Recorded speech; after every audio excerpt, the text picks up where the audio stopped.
ஜார்க்கண்ட்லேருந்து வந்திருந்தார். 3 வீக்ஸ் முன்னாடி வந்திருந்தார். அவர் வந்து 6 மாதம் முன்னாடி கீழே விழுந்துட்டு அவரோட ஷோல்டர் வந்து டிஸ்லோகேட் பண்ணிட்டார். டிஸ்லோகேட்டாக ஜாயிண்ட் விட்டு வெளியே வந்துடுச்சு, ஷோல்டர் ஜாயிண்ட். அண்ட் அந்த டிஸ்லோகேட் ஆகும்போது அந்த கைக்கு போகிற நரம்பெல்லாம் கூட எஃபெக்ட் ஆகிடுச்சு. ஸோ அவருக்கு ஃபுல் கையே வேலை செய்யலை. 6 மாதமாக அன்ஃபார்ச்சுனேட்லி அவர் ட்ரீட்மெண்ட் அங்கே சரியாக எதுவும் பார்க்கல. ஸோ 6 மாதமாக அவருக்கு எந்த வேலையும் லெஃப்ட் சைட்லேருந்து எதுவுமே அவரால் பண்ணவே முடியல. நரம்பு கூட ஃபுல்லாக வேலையே செய்யலை. ஸோ அவர் அப்புறம் விசாரிச்சுட்டு அதுக்கப்புறம் தெரிஞ்சவங்க மூலியமாக நம்மக்கிட்ட 3 வாரம் முன்னாடி வந்தார். ஸோ நம்மக்கிட்ட வரும்போது நான் பார்க்கும்போது ஃபுல் கையெல்லாம் சுத்தமாக வேலை செய்யலை. ப்ளஸ் ஷோல்டர் கூட சுத்தமாக அவரால் தூக்கவே முடியாது, ஏன்னா ஷோல்டர் ஜாயிண்ட்டே இப்போ இல்லை. ஸோ அதுக்கப்புறம் நம்ம ஃபுல் எக்ஸ்டென்சிவ் ஒர்க் அப் பண்ணோம். Work up in the form of x-rays, CT scan, MRI, nerve conduction study, இதெல்லாம் பண்ணோம். இதெல்லாம் பண்ணிவிட்டு then we made a plan. Plan was, அந்த சிடி எம்ஆர்ஐ பார்த்தீங்கன்னா சிடி ஸ்கேனில் ஷோல்டர் ஜாயிண்ட் வந்து ஒரு ஃபால்ஸ் ஜாயிண்ட் மாதிரி செஸ்ட் கேவிட்டியோட ஃபார்ம் ஆயிருந்தது. ப்ளஸ் அந்த ஷோல்டரோட ஹெட் வந்து ஹியூமரஸ் ஹெட் வந்து நரம்பெல்லாம் போய் கம்ப்ரெஸ் பண்ணிட்டு இருந்தது. அதான் எம்ஆர்ஐ ஸ்கேன்லேயும் தெரிஞ்சது. அதுக்கப்புறம் நம்ம multidisciplinary team, radiology, plastic surgeon, neurology, anaesthesia, அதெல்லாம் நம்ம சேர்ந்து ஒரு பிளான் போட்டு then we went ahead for the surgery. சர்ஜரியில் நம்ம வந்து it was an 8 to 9 hours extensive surgery, and where we opened the shoulder joint. Open பண்ணிவிட்டு நம்ம ஷோல்டர் ஜாயிண்ட் ஃபுல்லாக அந்த அட்ஹேஷன்ஸ்னால் அந்த ஃபால்ஸ் ஜாயிண்ட்லாம் கொஞ்சம் ரிலீஸ் பண்ணிவிட்டு, அதுக்கப்புறம் மெயின் இம்பார்ட்டண்ட் நரம்பு ப்ளஸ் அந்த ரத்த கொலை அது கூட அது ஹியூமரஸ் ஹெட் கிட்டேவே இருந்தது. ஸோ அதெல்லாம் நம்ம அவாய்ட் பண்ணோம். ஏன்னா நம்ம நர்வ் மானிட்டரிங் வழியாக நம்ம அவாய்ட் பண்ணிவிட்டு and we were able to reduce the shoulder joint back in place. அதுக்கப்புறம் பிளாஸ்டிக் சர்ஜன்ஸ் வந்து அந்த நரம்பு எல்லாமே ஃபுல்லாக ரிலீஸ் பண்ணாங்க. அது கூட வந்து ஃபைப்ரஸ் டிஷ்யூ மாதிரி அங்கே ஃபார்ம் ஆயிருந்து. ஸோ அதெல்லாம் நரம்பு எல்லாமே ஃபுல்லாக ரிலீஸ் பண்ணி விட்டாங்க. ஸோ தட் அவர் நரம்பு திருப்பி வந்து ஒர்க் ஆக ஆரம்பிக்கலான்னு.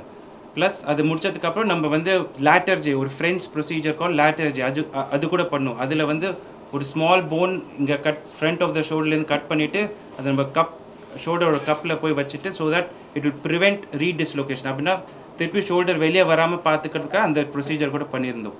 ஸோ அதுக்கப்புறம் we were able to close it nicely, and then அவர் ஒரு நாள் ஐசியூவில் ஒரு நைட் இருந்தார் for observation. And after every thing then he was discharged back to the வார்டில் we took எக்ஸ்ரேஸ், அண்ட் எக்ஸ்ரேஸில் நம்ம பார்த்தோம் shoulder was fully back in joint and a very good position. And and physiotherapy main ஆரம்பிச்சோம், physiotherapy and rehabilitation. So we've started movements of his shoulder, arm and elbow எல்லாமே ஆரம்பிச்சிருக்கோம். And over the 2 weeks இப்போ stitches கூட remove பண்ணியாச்சு. Wound ஹெல்த்தியாக இருக்குது. And அவரே சொல்கிறாரு அவர் நரம்பு வந்து இன்னும் கொஞ்சம் முன்னாடியோட கொஞ்சம் பெட்டராக இப்போ ஒர்க் பண்ண ஆரம்பிச்சிருக்குன்னு. ப்ளஸ் ஷோல்டர் மூவ்மெண்ட்ஸ் கூட ஸ்லோ அண்ட் ஸ்டடியாக இம்ப்ரூவ் ஆகிடும் over a period of next few weeks to months.